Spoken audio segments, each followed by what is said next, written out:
Halo teman-teman, kita balik lagi di channel Pojok Kelas. Hari ini kita akan latihan soal literasi untuk AKM, Assessment Kompetensi Minimum. Selamat belajar. Mari kita baca teks bacaan berikut. Percakapan Satya dan Gilang. Pagi ini cuaca sangat cerah. Karena hari Minggu, Satya diizinkan orang tuanya untuk bermain di rumah Gilang. Keduanya asyik bercakap-cakap di ruang tamu. Satya, jika bumi sudah semakin padat, apakah mungkin kita bisa pindah ke planet lain? Tanya Gilang kepada Satya. Jelas tidak mungkin, Gilang. Tidak ada planet yang bisa ditinggali selain bumi. Di sini ada air, oksigen, tanaman, tumbuhan, dan unsur-unsur lain yang dibutuhkan manusia. Tapi, jika bumi sudah semakin padat, berbagai masalah akan muncul. Maka, satu-satunya jalan adalah pindah ke planet lain. Kata ayahku, ilmuwan di berbagai negara sudah berusaha untuk menemukan planet itu. Hore, berarti kita bisa pindah planet. Tunggu Gilang, aku belum selesai. Akan tetapi, para ilmuwan belum berhasil menemukan planet yang bisa ditinggali manusia layaknya di bumi. Wah, kita gagal dong keluar angkasa, sahut Gilang.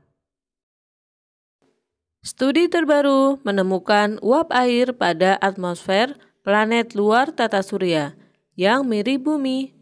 Planet itu bernama K2-18b. Planet tersebut menawarkan jawaban untuk mimpi manusia tinggal di luar bumi.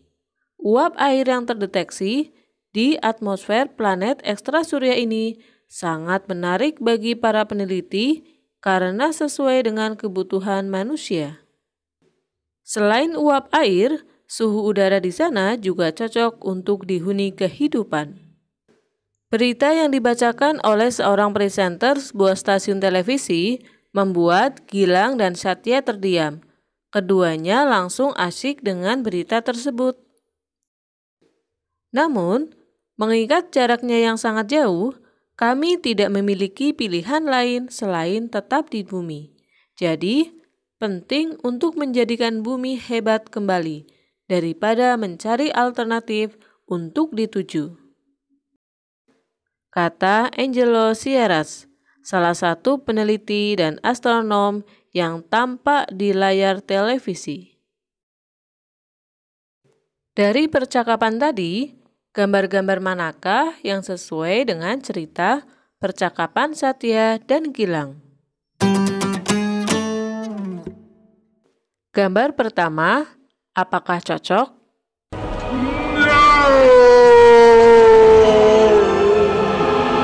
Yap, tidak cocok karena Gilang dan Satya merupakan anak laki-laki.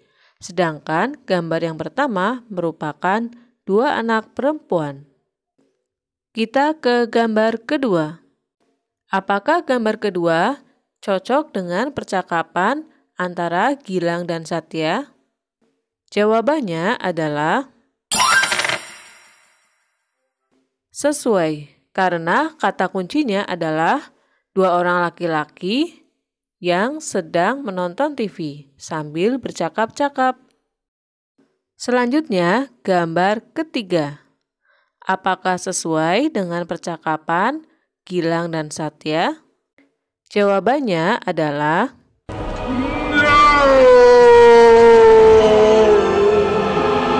tidak sesuai, walaupun mereka merupakan dua anak laki-laki, namun di sana tidak ada televisi.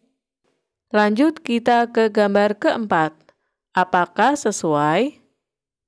Jawabannya adalah sesuai, karena di sana ada dua anak laki-laki dan sedang menonton TV sambil bercakap.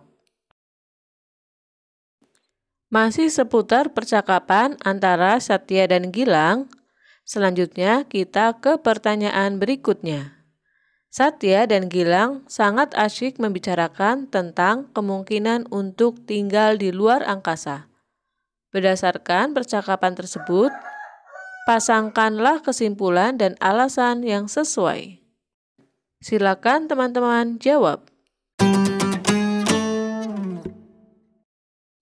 Berikut kunci jawaban yang benar, yang sesuai antara kesimpulan dan juga alasan. Bagaimana jawaban kalian? Latihan soal untuk teman-teman kerjakan. Silakan baca informasi ini dan jawab sesuai dengan perintah pertanyaannya. Budidaya tanaman organik pada masa pandemi COVID-19. Yohanes Jehamu membudidayakan tanaman organik selama masa pandemi COVID-19. Kegiatan tersebut dilakukan untuk mencukupi persediaan pangan pada masa pandemi. Pada masa sulit karena pandemi COVID-19 seperti saat ini, kita harus kreatif dan memanfaatkan yang ada. Bertani polybag bisa menjadi pilihan warga karena tidak butuh lahan luas. Ungkap Jehamu. Tanaman yang dibudidayakan meliputi sayuran dan tanaman obat-obatan. Tanaman sayuran yang ditanam oleh Jehamu antara lain sawi, tomat, seledri, cabai, dan terong. Sementara itu, tanaman obat-obatan yang dibudidayakan meliputi jahe, kunyit, temulawak, lengkuas, dan serai. Panen dapat dilakukan setiap 2,5 bulan. Budidaya tanaman organik dilakukan Jehamu di lahan kosong sekitar rumahnya. Tanaman budidaya ditanam menggunakan polybag. Polybag akan diisi oleh tanah yang dicampur dengan kotoran kambing, dedak atau bekatul, dan sekam padi. Untuk pemupukan, Jehamu menggunakan pupuk organik dari limbah organik rumah tangga. Limbah tersebut akan diperam dalam tong selama 21 hari. Selain itu, Jehamu membuat pupuk dari batang pisang, lidah buaya, sabut kelapa, daun lamtoro, dan daun kaliandra. Bahan-bahan tersebut kemudian direndam dengan air cucian beras. Kemudian bahan-bahan diperam dalam tong selama 21 hari, hingga terjadi pembusukan. Kalau ramuan pupuk sudah bau busuk menyengat, berarti sudah bisa digunakan untuk pemupukan. Saya jamin pupuk organik ini bisa membuat panen sayuran menjadi lebih baik. Penyiraman dilakukan secara rutin, yaitu sehari 2 kali, dan kebutuhan sinar matahari yang cukup. Kata Jehamu. Hasil panen tanaman organik Jehamu tidak kalah dengan sayuran yang dijual di supermarket. Kualitasnya bahkan bisa lebih baik. Selain itu, sayuran lebih segar karena dipanen langsung dari kebun. Jehamu berharap warga dapat meniru sistem budidaya tersebut, sehingga akan meningkatkan ketahanan pangan masyarakat. Mari kita ke pertanyaan. Berdasarkan informasi tadi, manakah pertanyaan yang betul dan mana yang salah? Silakan teman-teman tentukan. Pertanyaan berikutnya masih seputar informasi tentang budidaya tanaman organik pada masa pandemi. Dalam proses budidaya tanaman organik, Jehamu melakukan beberapa cara agar budidaya tersebut memperoleh hasil yang baik. Pasangkan pernyataan pada kolom A dan kolom B sehingga menjelaskan informasi yang tepat tentang budidaya tanaman Jehamu. Silakan teman-teman kerjakan. Masih seputar bacaan tadi. Manakah bahan-bahan yang dapat digunakan untuk memupuk tanaman Jehamu? Silakan kalian jawab lebih dari satu. A. Plastik pembungkus tempe, cabai busuk, dan wortel busuk. B. roti jamur, bungkus makanan ringan, dan kulit apel. C. Kulit jeruk, tumis kangkung basi, dan nasi basi. D. Cangkang telur, kulit pisang, dan sawi busuk. Silakan teman-teman pilih jawaban yang tepat. Jawaban lebih dari satu. Masih seputar bacaan tadi. Pada masa pandemi COVID-19 ini, Jehamu melakukan budidaya beberapa tanaman organik.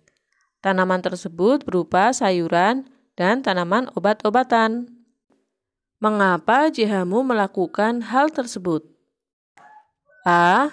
Karena Jehamu ingin mengurangi sampah organik rumah tangga. B. Karena sebagai upaya menyediakan bahan pangan. C. Karena Jehamu ingin memanfaatkan lahan kosong. D. Karena Jehamu meniru warga sekitar. Silakan teman-teman kerjakan dengan teliti. Sampai di sini dulu untuk pembelajaran hari ini. Sampai jumpa dan tetap patuhi protokol kesehatan dengan cara memakai masker, mencuci tangan, menjaga jarak, menjauhi kerumunan, dan tetap di rumah saja.